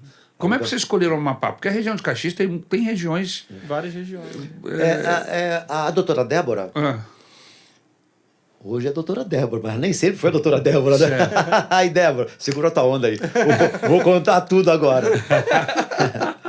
A família dela tem raiz no Amapá. Ah, é? Então, a gente passou a visitar o Amapá, ir lá na casa da família, e ela achou lá uma casa que estava vazia, por um precinho bom que nós podíamos pagar, porque era baratinho, entendeu? Não tínhamos ainda mantenedores tantos. E aí nós firmamos o QG naquela casa ali, porque ela pelo fato de ela estar indo lá toda semana ver a mamãe, ver o papai, etc., nós íamos lá, então veio a oportunidade. Aí juntou fome, vontade de comer. O lugar precisa e tem o espaço vazio. Aí começamos num espaço alugado, realmente alugado. Depois fomos para uma casa maior, alugada. Então você, Regina, Débora, Saulo, pastor Saulo. Então, metido nesse processo desde o começo. Desde o início. O Saulo, na época, era membro da igreja, não era nem diácono, né? Eu fazia parte da diretoria. Hoje eu não faço mais porque tem que dar vez para outros, né? Tem que tá certo. dividir o trabalho, né? Hoje eu não estou mais na diretoria. Também você não tem tempo, né? Então hoje eu estou mais devagar. Compus hoje de manhã, ó. Ando devagar porque já tive pressa. Tá certo. Tava demorando eu compor uma música. Então a Associação Cristã de Apoio à Criança visa isso. Dar suporte para que a criança nem entre para esse submundo, né? Porque a gente crê que tirar de lá é pior. Então, é nem permitir que ela chegue lá, dando educação, dando orientação religiosa. Hoje você tem 2 turnos, o total de quantas crianças são assistidas? Em média, 250 crianças. 250 crianças, meu Deus. É um média. número, isso diariamente. Em média. Então, hoje, temos mantenedores. A pessoa fala assim, não posso contribuir com muito. Mas o ideal é contribuir com pouco e sistematicamente falando, entendeu? Sem parar. Não adianta contribuir muito e não contribuir nunca mais. E vocês aceitam a contribuição via Pix, via cartão de to- crédito? toda Vocês co- têm um processo Se que você contribui por mês? se você tiver a curiosidade de ir no Google e escrever lá ASCAC, aí vem o site da ASCAC. Eu queria até que a nossa produção colocasse o endereço. De repente a gente pode colocar na colocar. descrição do episódio, o site da ASCAC. É sério, não tem o ninguém. Instagram da ASCAC. Não há sequer uma pessoa na diretoria usando o dinheiro para o seu bel prazer, porque estão todos os profissionais, todas as pessoas estabilizadas, todos os membros da igreja, não tem ninguém. Todo centavo que entra na instituição é usado na instituição. Para você ter uma ideia, eu disse que nós fomos para um quartinho, uma criança, depois uma casa para, na época, 10 crianças, depois uma casa para 24 crianças. E hoje nós temos a nossa casa própria, porque alguns mantenedores, mais a ANEM ajudaram a comprar... ANEM, o que é ANEM, pastor? ANEM, a Associação Nacional Evangélica de Missões. É chamado de braço missionário da Igreja Missionária Evangélica Maranata, que tem o objetivo de ajudar missionários. Perfeito. Do Brasil e fora, e missionários de instituições. E através da ANEM, Associação Nacional Evangélica de Missões, a gente pôde comprar um terreno ali no Amapá. A ANEM firmou esse pagamento e nós ficamos aqui, quanto tempo? Parece que 7 anos. Com o terreno. Pagando, mas sem juros, sem nada. A ANEM bancou tudo para nós. Bancou, entendeu? Se não fosse a ANEM, a gente não tinha condição de comprar o terreno, entendeu? E depois Aí, sim, pode falar. Aí depois que o terreno comprado, estamos pagando aluguel ainda, né? Aí começamos o desafio de construir. Aí a ANEM... Entrou de novo na coisa. De novo no cimento, na pedra, no tijolo. E a ANEM nada mais é do que os irmãos. Sim, a ANEM são membros da igreja que ajudam uma oferta à parte, né, da que ele traz para a igreja. Quem que montou o esquema do prédio? Porque o prédio lá, eu estive lá, é um prédio grande. A pastora Claudete, a nossa arquiteta, planejou tudo, já inaugurou, está bonito lá. Então, eu repito, legal. Se você quiser um pouquinho melhores e maiores informações, pode entrar no Google, chamar ASCAC ou Associação Cristã de Apoio à Criança, ou ligar para o 26710300, que é o nosso telefone fixo da Igreja em Caxias, que a gente informa, dá melhores e maiores informações. Tá aí uma boa sugestão, se você tem condição de ajudar e quer ajudar uma instituição que é séria. E você pode fazer, pode investigar, vai lá no site. Vai lá no Instagram. Procura, coloca lá no Google ASCAC, que o Google vai te levar, você vai ver o trabalho sério que é feito ali naquele lugar. É muito bom. E crianças estão sendo transformadas, não é? Você diz, mas é um número tão pequeno, mas é de pouquinho que a gente vai fazendo a obra de Deus. O que a gente vê que o interessante é que o que é feito não atinge apenas a criança. Atinge a comunidade inteira. A família e a comunidade, entendeu? Sim. A gente vê mudanças assim. A pessoa que dormia no chão. Bem na verdade seja dita, se aproxima de Deus, ele transforma a cachaça em leite. Tem gente que não acredita que Jesus transformou água em vinho. Ele transforma cachaça em leite. A pessoa que usava cachaça não usa mais cachaça. Ela usa leite. E aí sobra o dinheirinho pro colchão. Entendeu? E a gente já chega lá... Para de fumar. Por que gastar o dinheiro daquilo que não é pão? Não é? Diz Isaías 55, me parece. Isso. Então, Deus começa a prosperar de uma forma ou de outra. Não estou falando aqui de prosperidade, de ter carro novo, morar no recreio, não é isso não. Mas a vida da pessoa muda, ela passa a ter dignidade. Aquilo que o Davi falou, né? Fui moço, hoje sou velho nunca vi um justo desamparado. Nem a sua descendência mendigar o pão. Então, de uma forma ou de outra, Deus prospera a vida da pessoa, traz dignidade. É isso mesmo. Imagina a próxima geração, porque são 200 e quantas crianças? Em média 250. Daqui a alguns anos, 250 novas pessoas com princípios, valores muda a naquela sociedade ali, naquela região, cara, isso faz muita diferença. Tô falando, essas 3 crianças que passaram para a faculdade federal estão fazendo história. Outras crianças vão se inspirar, com o olho brilhando. Vão se inspirar nessas crianças. Sim. Uma coisa assim, simplesmente celestial. É de arrepiar. Maravilhosa, de arrepiar mesmo, isso aí. Pastor, você já pastoreou a maioria das nossas igrejas. Nós hoje somos 14 igrejas no Ministério da Maranata.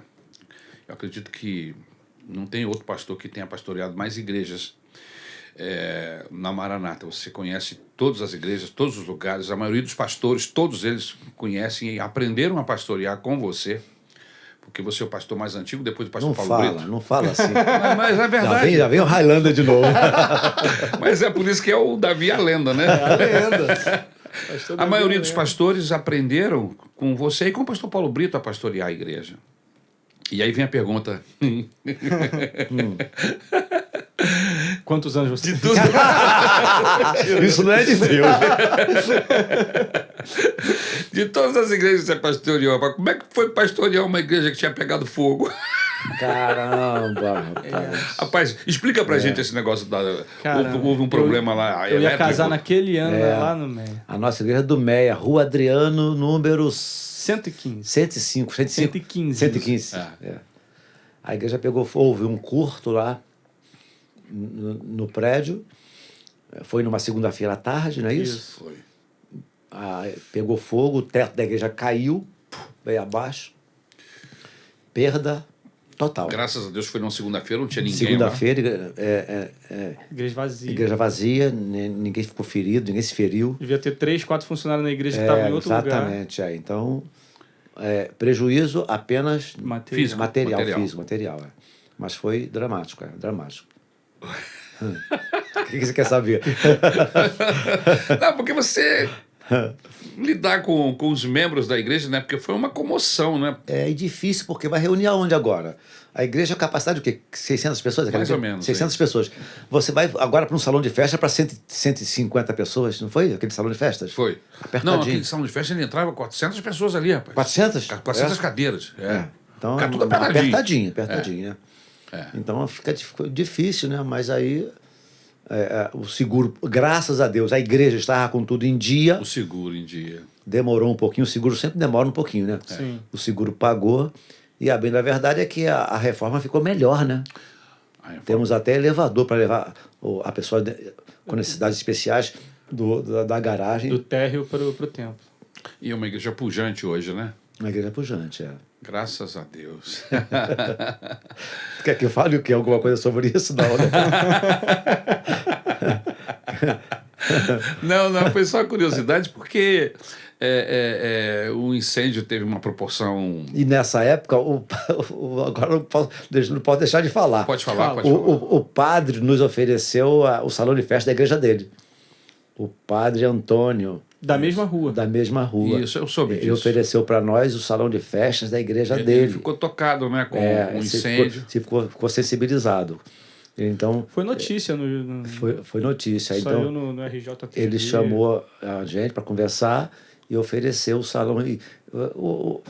Foi de uma gentileza, né? Ele ainda falou que ele sabia que nós não tínhamos o hábito de ter imagem, mas ele tiraria as imagens para nós ficarmos à vontade. Foi muito gentil. Foi muito gentil.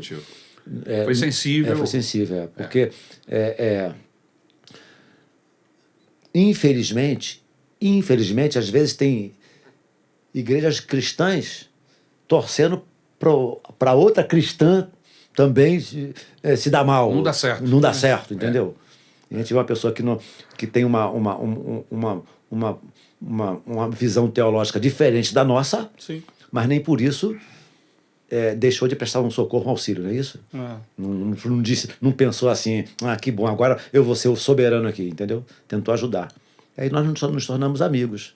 Que beleza. Tanto na inauguração ele foi lá, correu tudo bem. Eu estava lá, ele foi lá, vocês honraram ele lá pelo carinho, pela gentileza dele, foi um momento muito especial. Legal. E não precisou usar, porque nós tínhamos o salão de festa que acabou. Não precisou usar, mas se precisasse usar, as portas estavam abertas. Agora deixa eu falar, porque eu disse no início que o pastor Davi ele é internacionalmente conhecido. Vamos falar um pouco das suas viagens? Eu queria entrar nesse assunto. Das suas idas ao Pastor exterior. Davi pelo mundo. Lote Pastor 15, Davi já teve... Jardim Metrópolis, Tem que fazer São João de Meriti. um pastor Davi on the road. Sacou? Aperte a tecla Cortando SAP. os Estados Unidos, né, com a Harley Davidson. Vai ser legal. Né?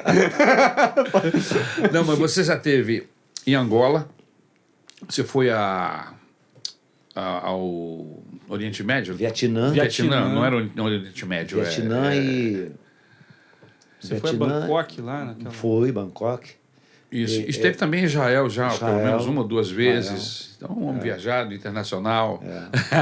Conta pra gente essa experiência de Angola, Angola, de Bangkok, de... Angola foi simplesmente assim maravilhoso, porque Você tinha um sonho, um projeto eu de tinha ir, um né? sonho. Eu nunca tive sonho de conhecer nem Israel, nem Estados Unidos. Eu nunca tive esse sonho. Eu sempre quis ir mais pro lado da África, né? Sim. Eu tenho um pezinho na África. Então eu sempre quis, nunca sonhei nem conhecer Israel, nem Estados Unidos. Eu queria conhecer a África. E surgiu uma oportunidade do pastor Henrique César, pai do pastor Ronald. Sim. Ele formou uma equipe para irmos evangelizar. O objetivo era evangelizar. O objetivo era esse. Fazer ar livre. Fazer Qualquer tipo de evangelização. evangelização. Perfeito.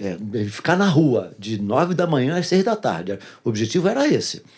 Nós ficamos um ano nos preparando, nos reunindo de 15 em 15 dias, um ano, bolando essa viagem. Então, nós, Legal. com 23 pessoas, nós ficamos um ano de 15 em 15 dias. O objetivo é esse. Não é turístico, esse. Vocês topam e fomos, então.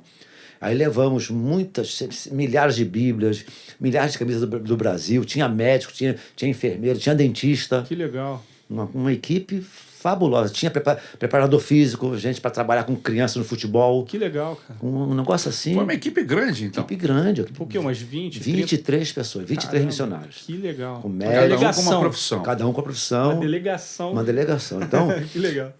em meus anos tantos de ministério, eu não vi tantos milagres acontecerem em tão pouco tempo. Vocês passaram Ali. quanto tempo lá? Ficamos 11 dias. Bem rapidinho. 11 dias. Nós saíamos 9 da manhã, voltávamos 6 da tarde, todos os dias. Quente, muito quente. É interessante que... E cada um sustentou, cada um se autossustentou, vamos dizer assim. Nós nos sustentamos. Nós, cada um pagou a sua passagem. Passagem, hospedagem, tudo. E isso em Angola é caro, né? Há quem diga que um dos turismos mais caros é o turismo à África, né? São mais caros. As instalações precárias, onde nós ficamos, Paga caro por algo. precária, porém cara. Precária, porém cara. A gente viveu isso lá em Moçambique. Precária. Depois eu conto. Conta assim. Precária, porém cara. Então, começamos a evangelizar. E o que acontecia é que os angolanos, quando descobrem os missionários brasileiros, eles vêm e seguram a nossa roupa. Aí leva no tio, leva na tia, leva na outra família, e na outra família. E quando nós íamos para o nosso alojamento, sem exagero, umas 30 pessoas iam conosco, nos levar até o nosso... Vocês iam em aldeias assim, específicas? Aldeias ou também. Lugarejos? Nós nos dividimos e fomos a lugarejos também, nos dividimos também. Então, o que acontecia, onde eu estava pelo menos, é que quando nós íamos embora, umas 30 pessoas nos acompanhavam até o nosso alojamento. Escoltando vocês. Legal. E quando visitamos essa família. Aí esse que foi visitado já ia visitar o outro. Eles pediam, aí você dá um Novo Testamento para um angolano na rua, ele pede para você explicar para ele na hora. O que é isso? Como é que é? É fácil porque eles falam português. Português, né? eu ia falar Então, isso agora. tu tem que ler para ele na hora alguns textos básicos, né? Legal. Explica na hora. Então, eu disse que... O povo angolano como é que é, pastor? Como assim? Como é que é o povo angolano? É bem solto, bem solto. Eles é tipo brasileiro? Mas Ou mais que brasileiro. mais alegre, mais animado. Muito mais. É impressionante. O cara dança, né? Apesar da situação precária, Sim.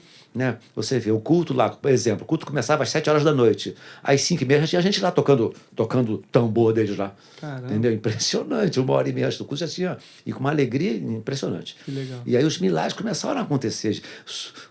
4 pessoas surdas foram curadas. Que beleza. E as pessoas foram vendo aquele negócio, isso em dias diferentes, né? E aceitando a Jesus. Tem um texto que Jesus fala para os discípulos assim, ó, erguei os vossos olhos. Vocês dizem que faltam aí 3 dias para a colheita? Os campos já estão brancos. Eu vi ali os frutos, certamente. Outros missionários passaram ali, evangelizando durante anos, e a gente só foi ali colher frutos. É muito fácil. Caramba. Não teve uma pessoa sequer que a gente perguntasse assim, quer aceitar Jesus, que a pessoa não quisesse. Todo mundo quero. Sedento. É impressionante. Que trabalho gostoso, Impressionante a sede de Deus do povo daquele lugar. Então, era tudo o que a gente queria, né? Evangelizar ali. Uma coisa assim. Eu tinha vontade de ir com um grupo na Maranata.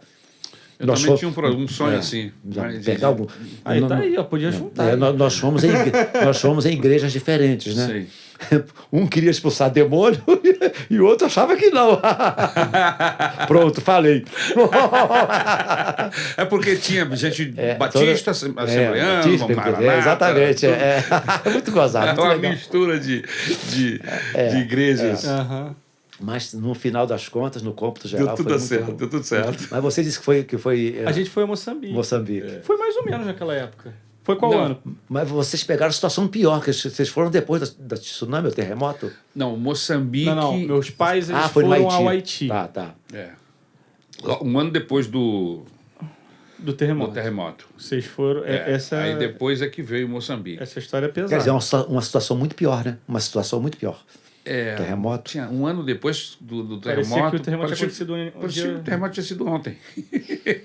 Estava exatamente tudo igual. Não tinha, isso um ano depois. Hoje, quem vai lá diz que não mudou muito. Não mudou muito. Continua os escombros destruídos, eles não construíram, não reconstruíram. Houveram muitas doações do mundo inteiro, roubaram esse dinheiro. Sim. Não, olha, segundo as informações, muita gente blefou. Né? Muita gente, inclusive o Brasil. Blefar o quê? Dizer que mandou e não mandou? Dizer que mandar e não mandou nada. Não mandou nada. Foi só para inglês ver, entendeu? E não mandou nada. É porque teve uma comoção gigante na época. Mas realmente... Mas o entrevistado aqui é ele. É ele. Eu fui na Tailândia. Você foi na Tailândia? A Tailândia foi um congresso... Só que já foi um outro objetivo, né? Outro objetivo. Angola foi um objetivo, Vietnã um outro objetivo também, e na Tailândia foi um congresso para líderes de igrejas perseguidas. Que legal. Nós fomos brindados, eu e o pastor Paulinho fomos brindados porque nós fomos convidados para irmos, apesar de não sermos pastores nem líderes de igrejas perseguidas, né? Nós fomos brindados com esse convite. Então nós ouvimos lá e nos reunimos com 200 líderes de igrejas perseguidas. Quais lugares? Exemplos: China, Vietnã, Butão, Laos, Mianmar. Caramba. Por aí vai. Só barra pesada. Barra pesada. Lugar que é proibido. Proibido. Não entra gente que é morta. Até hoje. É. Você que está nos vendo e ouvindo, saiba, ainda hoje existe a igreja perseguida. A igreja que morre, que estão presos, que morrem, igrejas que são incendiadas, pastores que são mortos, crentes que são mortos em praça pública. Hoje, isso não é mito, isso é uma realidade. Em Angola você foi levar evangelho, nesse lugar você foi levar consolo. Eu não entendi, fala novamente. Em Angola você foi levar salvação, evangelização.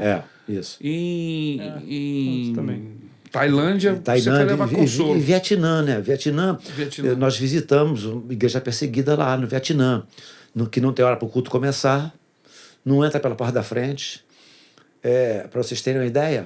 Quando você diz não tem hora para o culto começar, você quer dizer o quê? É porque a autoridade não pode ficar sabendo que existe uma reunião sistemática de um grupo. Eles vão lá e acabam com a reunião. Entendeu? Então é proibido. É proibido. Como é que o povo se junta? Tem a igreja oficial, que tem... É um esquema meio 007. Exatamente. Totalmente misterioso. Tanto que o próprio pastor da igreja lá, estava receoso de nós irmos lá. Sim. Porque em 7 anos ou 8 anos de existência da igreja, nós fomos os únicos 2 convidados. Eu e o pastor Paulinho Brito. É mesmo? Não pode convidar ninguém. Não pode convidar. Vocês têm que ter autorização do Estado, no caso? No caso dele, não. Vocês entram como turista. No país. No país, sim, no país. Agora, na igreja perseguida, é na camuflado, entendeu? Você tá... Alguém que está te levando... O próprio pastor fica receoso, porque aí nós perguntamos a ele, uma igreja lá com o quê? Com 40 membros. Qual o índice de membros que foram presos? 60% dos presos já foram... Dos membros já foram presos. Foram presos. O pastor tem uma caixinha de dinheiro para pagar fiança para o membro sair da cadeia, entendeu? Então a igreja é perseguida mesmo. Tem a igreja oficial, a igreja é perseguida. E nessa igreja, a gente não foi lá pregar o evangelho, realmente não. Foi levar consolo. Levar consolo. Caramba. Levar consolo. Uma experiência assim, sui generis, que você não sai da tua cabeça. Isso... É você abraçar a pessoa, só em abraçar a pessoa, já existe uma manifestação do Espírito Santo de Deus. Não precisa pregar. Muito pelo contrário, eles que têm que pregar para nós, né? É isso mesmo. Eles é que pregam para nós. Tanto essa experiência você viveu tanto na Tailândia como no Vietnã. Na Tailândia foi o congresso. O congresso, nós ficamos só ouvindo, né?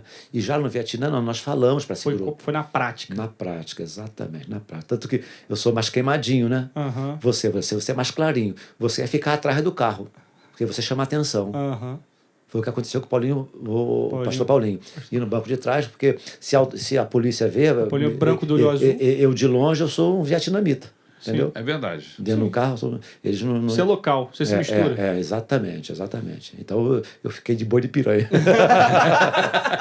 Desculpa a expressão.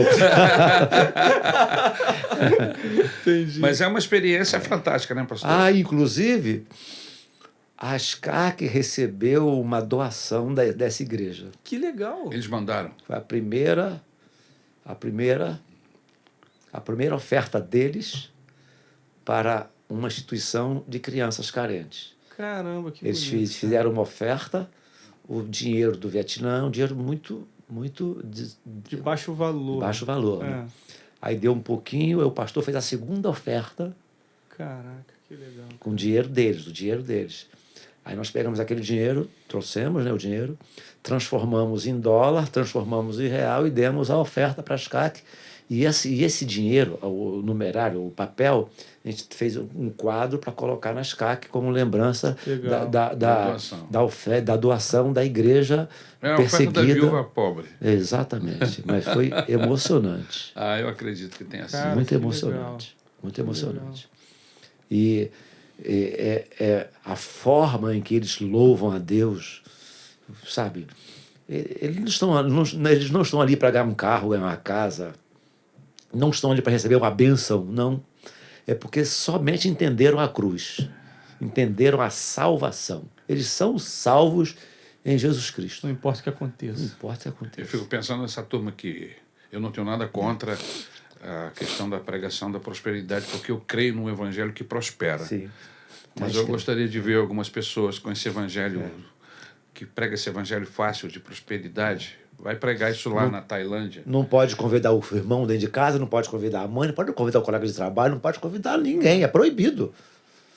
Mas ele está lá, louvando a Deus, com lágrimas nos olhos, com empolgação, com alegria. O cara luta pela vida, trabalha para viver, não trabalha para ter nada. Entendeu a salvação, entendeu o propósito da cruz, entendeu? Porque a rigor, Jesus Cristo não veio para me dar saúde. Para resolver meu problema. Eu vou morrer. Exato. Ele não veio para me resolver meus problemas. A rigor, para me dar casa própria, para me dar carro. Exatamente. A rigor, ele não veio para isso. A rigor, Jesus Cristo veio para garantir a vida eterna, salvação. Vida eterna. A vida eterna. Sair do inferno e ir para o céu. É isso. Esse é o caminho. Eles entenderam isso. Ele entende. A igreja perseguida entende isso. Nós somos agora cidadãos dos céus. Nós somos salvos. Nós cremos em Jesus. É um negócio assim de arrepiar. O Brasil está sentado num sofá confortável, pastor? A igreja brasileira? Sentado eternamente em berço esplêndido. Já li isso em algum lugar. A igreja brasileira. Parece que a gente deixou de entender o evangelho, né, pastor? E aí... A impressão que eu tenho. vai não ligar o ar-condicionado da igreja. Não liga não o ar da igreja, não liga não. Não ver se tem lá uma cadeira bem estofada. Entendeu? Então, avisa que o culto hoje não vai ter instrumento, ele vai cantar só no gogó. Passe 15 minutos da hora. Vamos ver o que acontece com o Ministério de Louvor. Quantos vão sobrar com 3 cultos sem som? Então, a percepção que a gente tem é que nós estamos precisando nos converter. Quando você vê que isso existe, isso é verdade, isso existe hoje, você tem vergonha. Um pastor dando testemunho lá que ficou 23 anos. Toda semana ele era colocado na fossa com excremento até o peito. 3 vezes por semana, só porque era pastor, durante 23 anos. Então, um homem desse, quando começa a falar... você imagina. Aquele pastor Yun, daquele livro O Homem do Céu, viveu experiência semelhante lá na China, na década de 70. Você vê isso, você ouve isso. Você vê que aquilo ali aconteceu, aquelas pessoas viveram isso. Quando começam a falar, quando começam a orar, o céu baixa. Inclusive, se eu não estou enganado, pastor, esse pastor que é lá do Vietnã, parece que ele foi caçado, andaram perseguindo lá, ele teve que sair de lá, não foi? Isso acontece de uma forma muito frequente, né? Porque eles pregam o evangelho de uma forma camuflada, né? E sendo descoberto, aí a primeira vez, segunda vez, corre ter risco de morte mesmo. Aí sai, aí migra para outro lugar.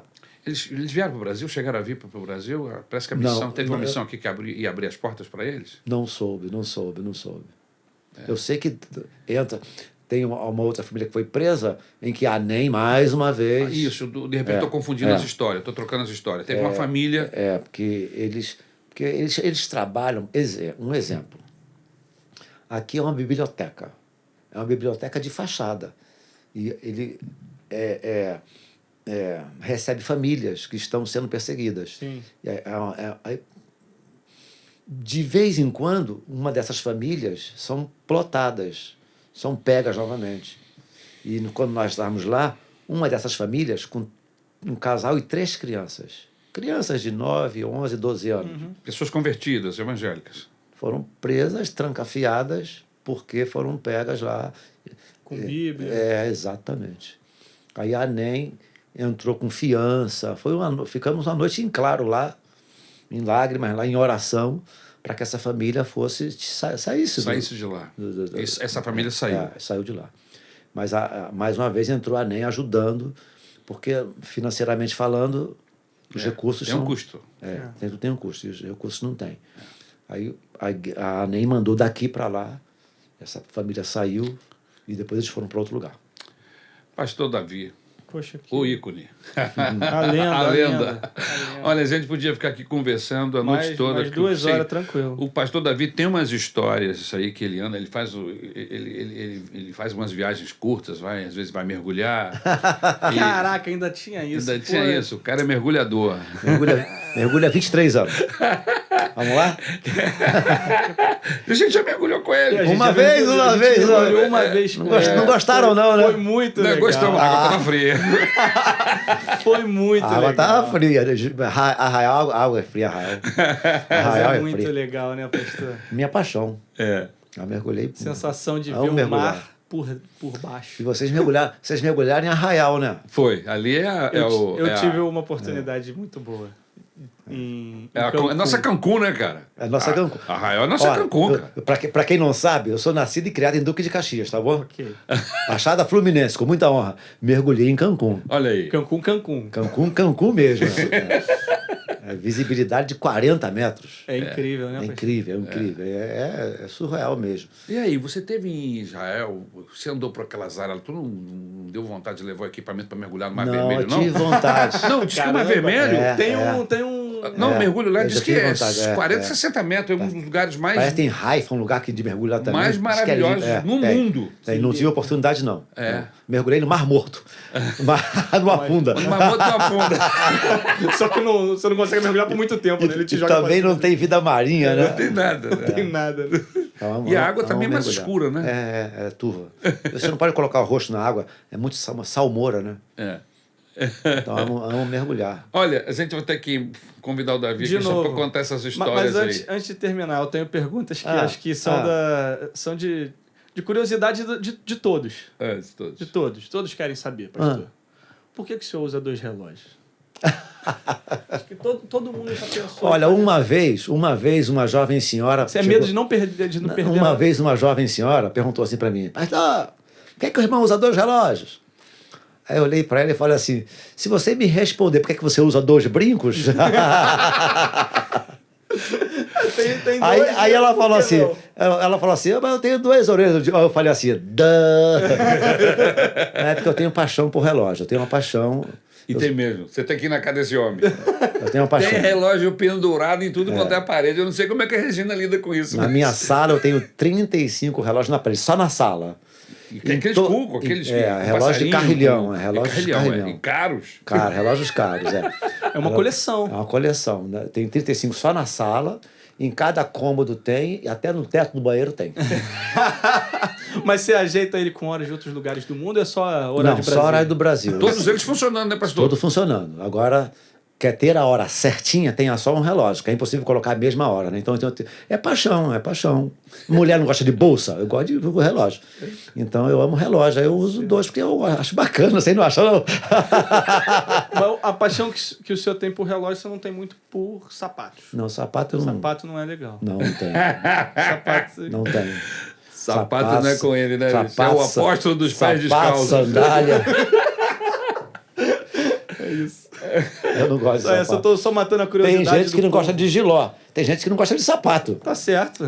Problema nenhum. Mas ele gosta de meia. E moto. Meia. Que é muito legal. Meia ele gosta. Sempre que eu conheço o Davi, ele andava de meia.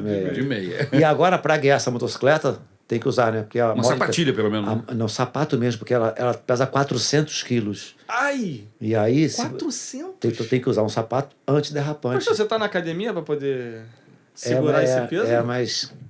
Você não levanta, mas eu levanto. É jeito, né? Você consegue levantar se ela cair? Tirar do chão. É jeito. Tem que fazer um cursinho, né? Pra gente... É mesmo? Pra levantar. A gente levanta sem fazer força. É jeito. É mesmo, cara? É jeito.